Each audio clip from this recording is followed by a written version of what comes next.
Yoshinobu Yamamoto made his second start of the spring for the Dodgers. This one did not go nearly as well as the first. He got knocked around a little bit, didn't get a lot of help from his defense. We're going to dig into that and some of that defense and a lot more. So let's get locked on Dodgers. You are Locked On Dodgers, your daily Los Angeles Dodgers podcast. Part of the Locked On Podcast Network, your team every day.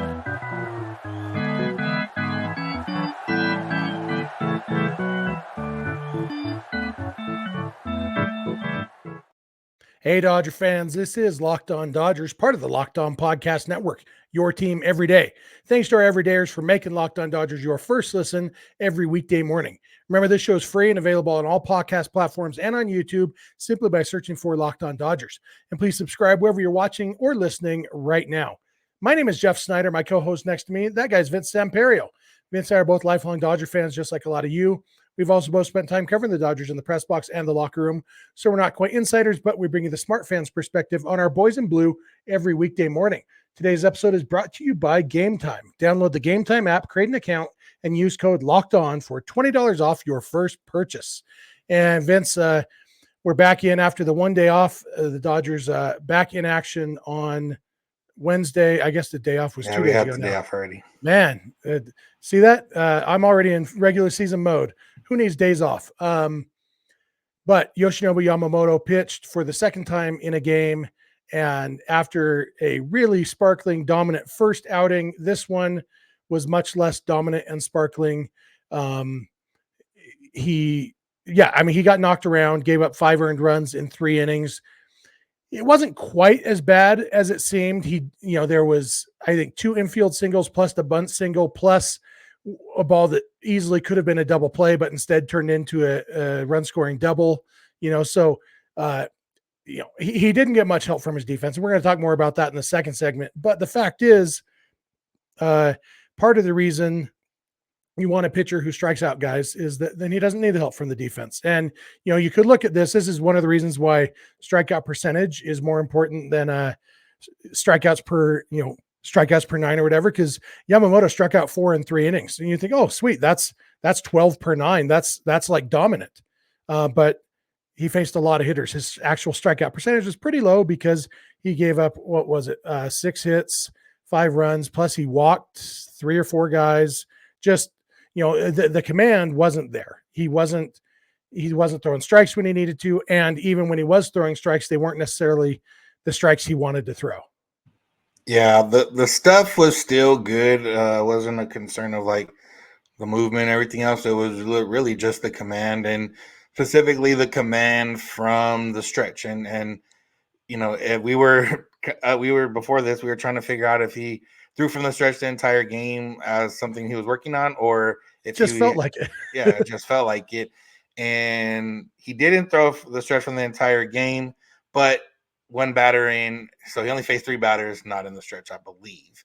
The leadoff hitter got on every inning. Leadoff guy got on every inning, and he didn't give up any home runs. So he never cleared the bases again. So he faced 3 batters without runners on out of the, I don't even know how many batters he faced, 20-ish.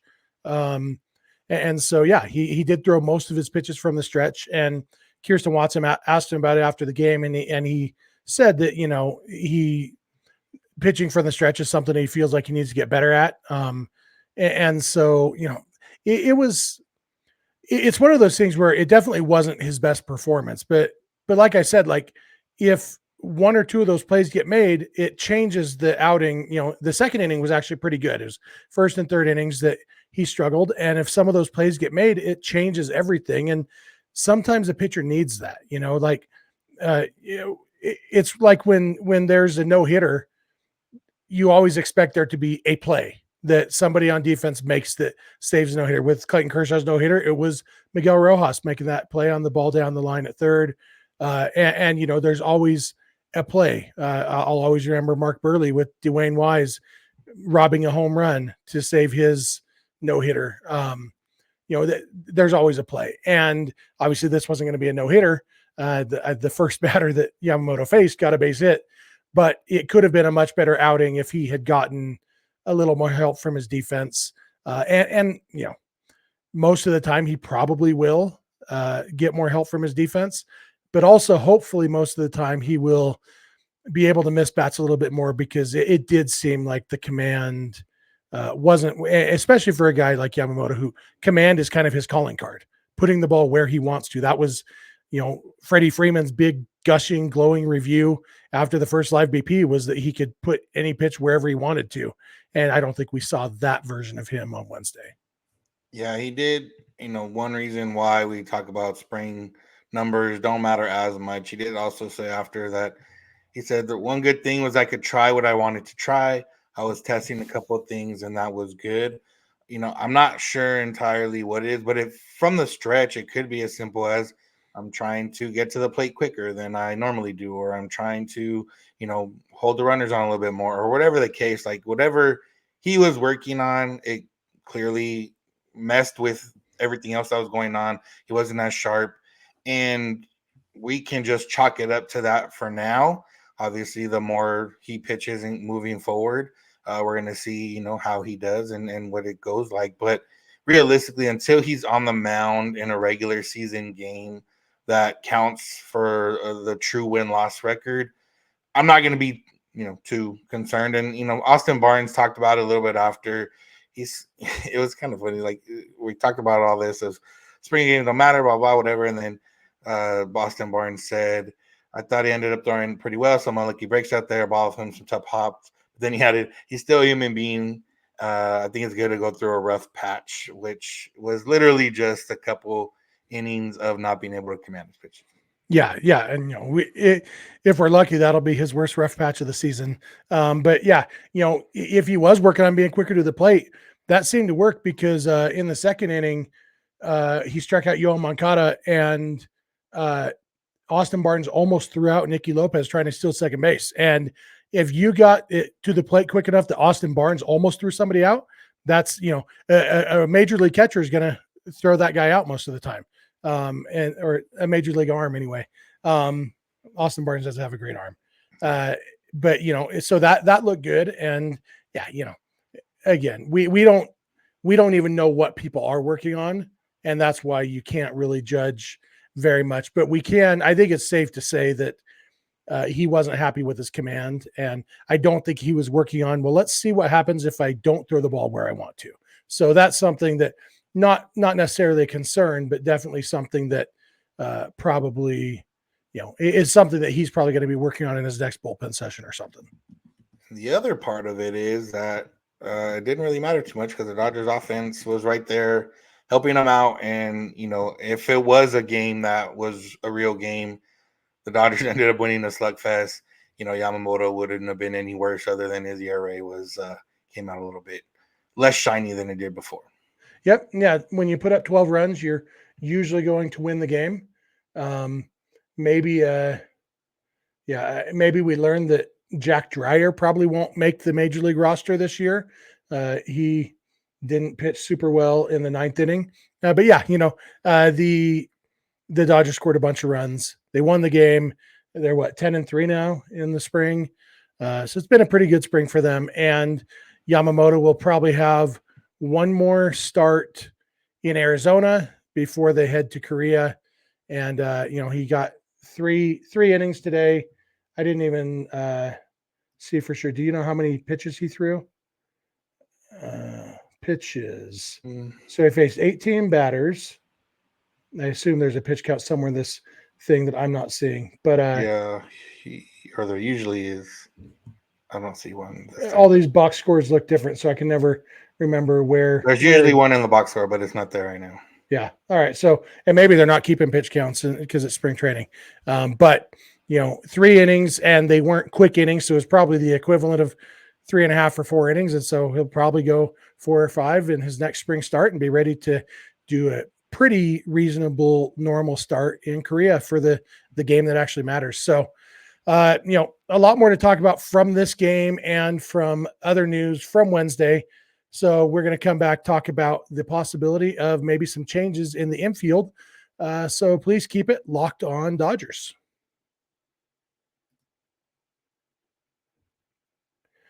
This episode is brought to you by Amazon Fire TV. Fire TV, it's your destination for sports, from live games to highlights to in-depth analysis. Fire TV often offers amazing viewing experiences with smart TVs, as well as the Fire TV stick that you can plug into your existing TV that provides access to millions of movies and TV episodes, as well as free and live TV. If you don't have a Fire TV stick, it's awesome. I have one that I take with me. We drive a Suburban on our road trips, and it's got an HDMI port and a TV, and the Fire TV stick is so small and easy. You can just plug it in. My kids can watch Netflix or Major League Baseball games or whatever on the Fire TV stick in the car while we drive. If we get to a hotel room, it's easy to take in, plug into the hotel TV. Fire TV stick is so portable, and it can do everything for you. Fire TV recently created Fire TV channels to deliver a constant supply of the latest videos from your favorite sports brands, all for free. That includes all of us at Locked On and most of the big pro leagues and college conferences as well. Fire TV channels let you dive into all of the game analysis, highlights, and more to keep up to date on all the latest world of sports, March Madness, NBA, Major League Baseball, and lots more. Not to mention great news, entertainment, gaming, travel, cooking videos as well. Check out Fire TV channels and on Fire TV and Alexa devices. If you haven't checked out Fire TV channels, you should. Trust me on this. To learn more, visit amazon.com/LockedOnFireTV. Hey, we're back. Thank you for making Locked On Dodgers your first listen every weekday morning. Especially want to thank our everydayers. If you're not an everydayer, it's easy to become one. Just watch or listen every weekday morning.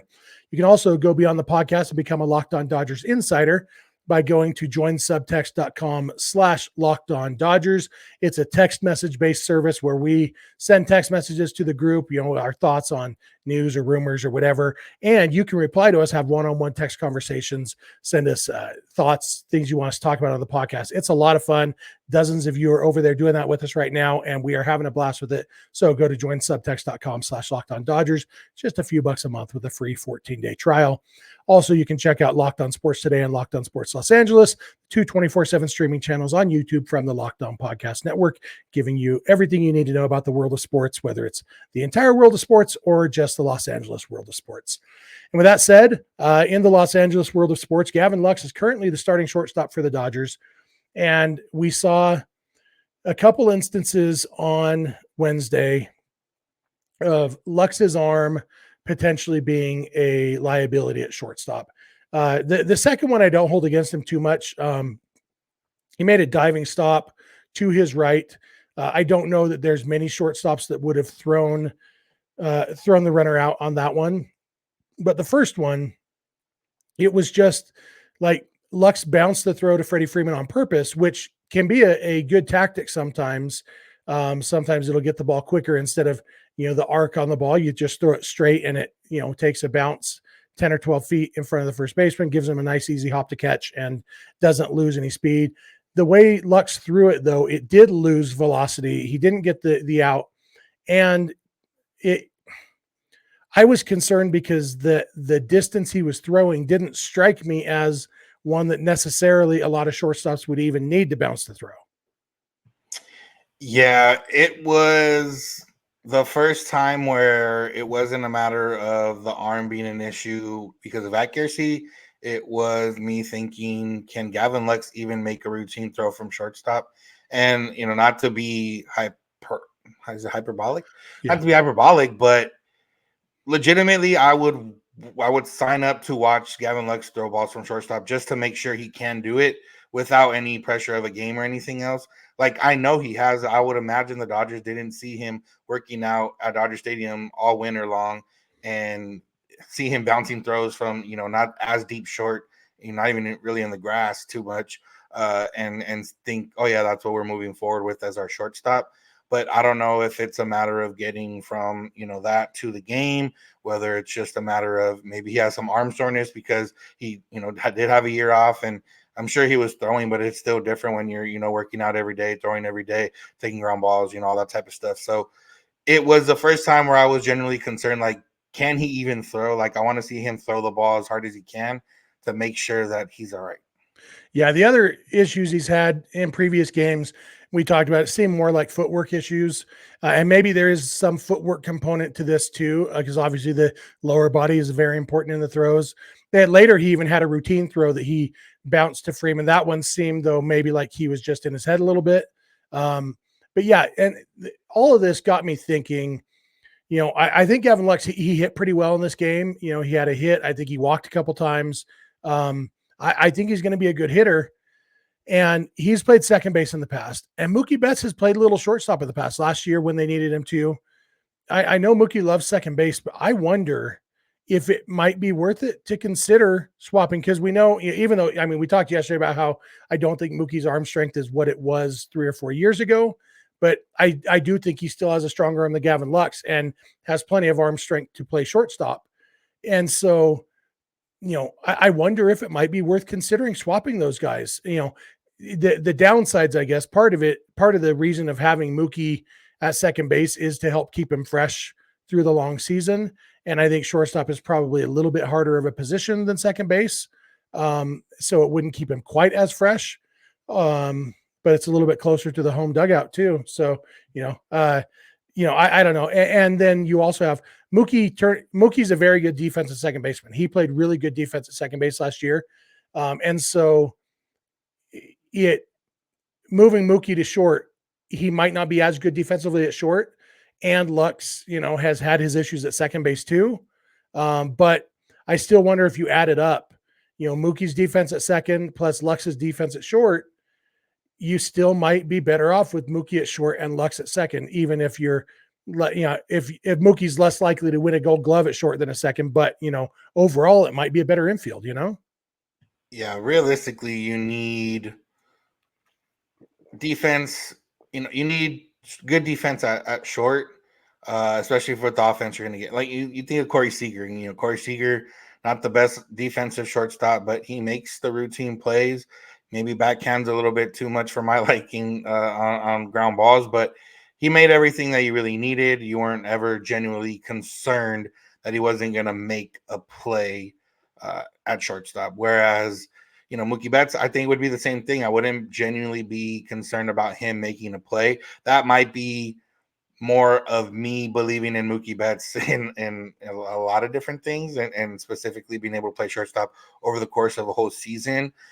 But for somebody that didn't play infield for the last few years of his career, or basically since he came into the majors, to be able to go in last year and play shortstop and play second base kind of flawlessly, if you really think about it in terms of what that difficulty is, I would consider that. I don't think the Dodgers are considering it. I will say that. I do think it's something that might be in consideration, and it's one of those things where, if Gavin Lux has another week of this and they go to Korea, is he still the shortstop in those games?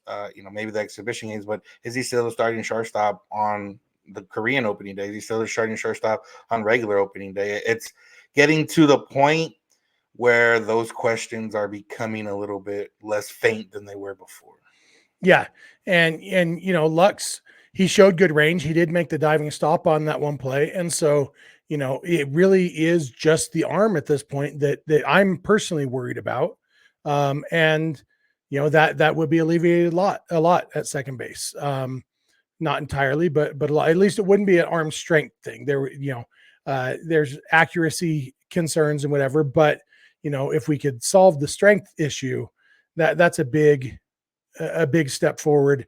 And like you said, as far as we know, the Dodgers aren't even considering this. This was a thought I had watching the game today, and I have a podcast, so we're talking about it. But I do wonder if it might come up at some point as a possibility. Like you said, whether it is in the next week or a month into the season, that overall, I don't really like knee-jerk decisions. And so I like the idea of giving him a shot to figure it out, even in games that matter. I think the Dodgers are going to hit well. I think they're so much better on paper than the rest of the division. Not that they can afford to throw away games, but I think they can afford to give Lux some time to work himself into the position. And, like I said, there probably is a footwork component to this. I think his arm probably is stronger than what we saw on Wednesday. And so, let him put that work in. But if it's the middle of May and he's still having these issues, then maybe they do start thinking about, swap him Mookie and Lux. If Lux is hitting, you want to keep his bat in the lineup. You have Miguel Rojas, and so you have a very good defensive shortstop, but Lux would have to be pretty bad defensively to make Rojas a better option when you factor in the offense, I mean, yes, but they did it last year and they were fine. I think that, shortstop is the one question mark that we have in the lineup and on defense, realistically. Do you think it knee-jerk in the sense of Lux is not the shortstop of this season or the future? Or like, because to me, it's not as knee-jerk if you're keeping him in the lineup, but you're swapping second and short. But if you're taking him out completely, I think that's more of like, okay, that's maybe excessive. Yeah, I mean, but the fact is, he is. I think they want him to be the shortstop for the next, although I'm missing last year, service time just keeps piling up. So it's not like they have 6 more years of him. Mookie's going to be on the team longer than Lux Yeah, is. that's what I'm saying. Like it's a different situation. Yeah. I still do think though they'll give him every chance to figure out shortstop, but I don't think they'll give him the whole season to figure out shortstop. We're going to come back in a minute. We got news on Wednesday that Daniel Hudson will be in the Dodgers bullpen at some point this year. We'll dig into what that means, what the bullpen's looking like as it starts to flesh out. So thanks for making Locked On Dodgers your first listen, and please keep it Locked On Dodgers. Today's episode is brought to you by PrizePicks. PrizePicks is North America's largest daily fantasy sports platform. It's the easiest and most exciting way to play daily fantasy sports because it's just you against the numbers. Instead of battling thousands of other players, you pick more than or less than on 2 to 6 player stat projections and watch the winnings roll in. And the app has a fun new feature called Demons and Goblins. Demon picks are marked in red, and they are the scary picks that accelerate your heartbeat because you can win big money, as in 100 times your money. So if you bet $10, you can win $1,000. But if you're more cautious, you can always choose a goblin pick marked green because it's designed to keep you in the green and allow you to land consistent victories. The payout is less than a demon pick, but your chances of keeping your winning streak going are higher. If you're into the NBA, you can pick more than or less than on everything from 3-pointers made to turnovers committed. And for spring training baseball, you can pick more than or less than on pitcher strikeouts and first inning runs. So download the app today and enter code LOCKEDONMLB, all lowercase, for a first deposit match up to $100. Again, that's code LOCKEDONMLB, all one word and all lowercase letters, and get that first deposit match up to $100. Join PrizePicks today. Pick more, pick less. It's that easy. Hey, we're back. Thank you again for making Locked On Dodgers your first listen every weekday morning. Please become an everydayer. If you're not, just watch or listen every weekday morning. You can also become a Locked On Dodgers insider at joinsubtext.com/LockedOnDodgers. And you can check out Locked On Sports Today and Locked On Sports Los Angeles, the 2 24/7 streaming channels over on YouTube from the Locked On Podcast Network, your team every day. We found out on Wednesday, Vince, that Daniel Hudson will be in the Dodgers bullpen. Dave Roberts said that phrase, he will be in our bullpen. We don't necessarily know exactly when. Fabian Ardia's tweet about it said, Daniel Hudson, quote, will be in our bullpen, Dave Roberts said. And then Fabian continues, Hudson is on a minor league deal that has an opt-out, but there's no quote unquote hard date to decide if he'll make the club out of camp. And so it's kind of interesting that, I mean, if we know that he's going to be in the bullpen, but we don't know if he's going to be in the bullpen on opening day, that seems to indicate that they're not totally sure that he's ready health-wise. And, he has missed most of the last 2 seasons with, 2 different knee injuries. And so it could just be a case of building up his strength still, but we've seen him pitch plenty in spring training. And he's pitched pretty well. And, it seems like he's ready, but I'm not sure what to think of the way that Dave Roberts put that, Vince. Yeah, it was interesting. I guess it could go a few ways. Maybe they know Daniel Hudson's not going to leave. Like they told him, you'll be in the bullpen, but maybe not on opening day. Maybe they told him you'll be in the bullpen once you check off these certain boxes.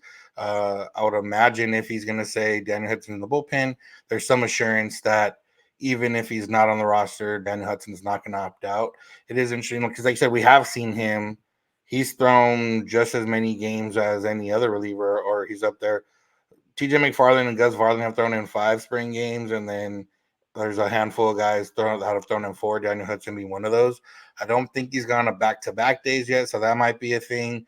There's probably still boxes for him to check off. So I got to imagine it's based on how he feels, and realistically, because he's not on the 40-man roster, they would like to keep that flexibility as long as they need to, even though they have somebody ready to go in Nick Frosto on the 60-day IL. But you keep your options available where you can. Yeah, another thought would be, just because they are opening the season in Korea, where they only need 2 starting pitchers on the roster at that point, and that'll be Yamamoto and Glasnow. And then looking at what the rest of the roster might look like if they do decide to take an extra position player or 2, maybe an Andy Pages, Miguel Vargas, one or both of those guys, and go with fewer than 13 pitchers on the roster, they might be prioritizing pitchers who can go multiple innings, since you might not expect 6 or 7 innings from Yamamoto and Glasnow in those first starts. They might be looking more, and Hudson probably isn't at this point a multi-inning reliever. And so it could be as simple as that when Fabian says not sure if he'll break camp with the Dodgers, maybe that just means he won't be on the roster when they go to Korea, because they're prioritizing multi-inning guys. And by the time March 28th rolls around and they're playing the Cardinals in LA, he will be on that roster. There's a lot of different things that could mean, but it does seem like they've probably given him enough assurances that he's not going to exercise that March 15th opt out. Yeah. And I guess that shifts our conversation to, should he be in the Dodger bullpen? He, like you said, he has thrown in 4 games. For what it's worth, spring ERA, not that great, but he has had the stuff. And that's kind of what we're looking for out of these spring games. He's had a little bit of issues with command. He got played by the defense the other day when Mookie didn't turn one of those, and, that allowed a run. So there are different things you can find, but I think the stuff has been there. And, yeah, I think with the other guys that they've already moved down, like, you would think a guy like Ricky Vanasco, which we'd had no idea what the plan was or what they thought of him coming into it. He was already sent down in the first round of cuts, so it didn't seem like they had too much priority on him. But I think for the stuff that he has, for the value he brings as somebody that's been in multiple, roles in the bullpen, especially closing games, everything else, I think if he's healthy, he does deserve to be in the bullpen. And I would imagine we feel the same on that. Yeah, I don't think Daniel Hudson is trying to prove anything performance-wise. He's trying to prove health. And that's really the only question on Daniel Hudson. The Dodgers know what he is when he's healthy. And they value that. They've brought him back multiple times when he was considering retiring, and he came back to play with the Dodgers. And there's a relationship there that, the Dodgers know what Daniel Hudson is, and they value that.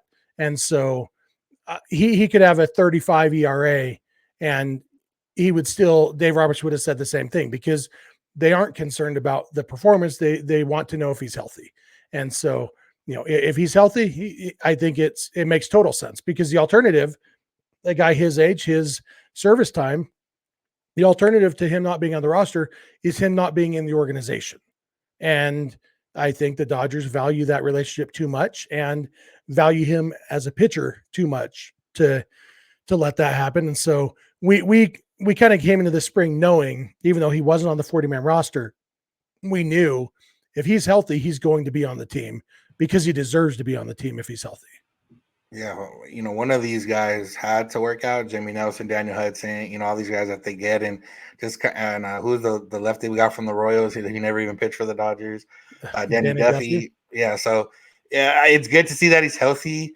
And like I said, with what he brings stuff wise, the Dodgers bullpen has the potential to be really, really, really good.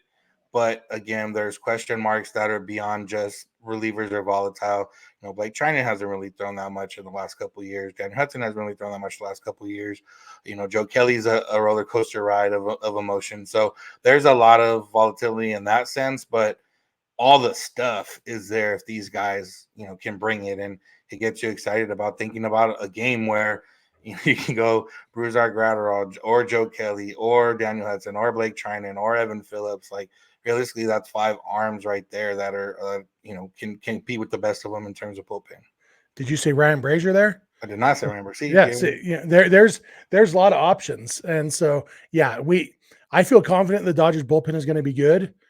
Not sure exactly what it's going to look like at any given point in the season, but we do know that Daniel Hudson will be in that bullpen at some point in the season, at least. So, yeah. I think that's all we have for today. You have any other final thoughts, Vince? Tyler Glasnow threw in a B-side game, had 8 strikeouts total, went 3 good innings. His last inning, which was the 4th inning, he struggled a little bit, but he might be trying some stuff out or still stretching out. But now that him and Yamamoto both start on the same day, we know even less about who's going to actually start on opening day. Yeah, although since Yamamoto has been more rest between starts, like he had a full week since his last start, so I would guess this means them starting on the same day. Probably means that Glasnow starts the first game in Korea and Yamamoto the second game. But yeah, we don't know that. And maybe the more interesting question will be, do they go with the same 2 guys who pitch in Korea as their top 2 starters? I was thinking they might give Bobby Miller that home opener nod to give both Glasnow and Yamamoto an extra day's rest. Let Bobby Miller start on the 28th against the Cardinals. But yeah, we haven't heard any official news on any of that stuff except that Glasnow and Yamamoto will be pitching in Korea. So, well, that'll do it for us for today. Thank you all for making Locked On Dodgers your first listen every weekday morning. Especially thank you to our everydayers. If you're not an everydayer, please become one. Remember to check out Locked On Sports Today and Locked On Sports Los Angeles, the 2 24/7 streaming channels on YouTube from the Locked On Podcast Network. Be sure to become a Locked On Dodgers insider at joinsubtext.com/LockedOnDodgers. That's a lot of fun, just a few bucks a month with free 14-day trial, texting back and forth with us. So check that out.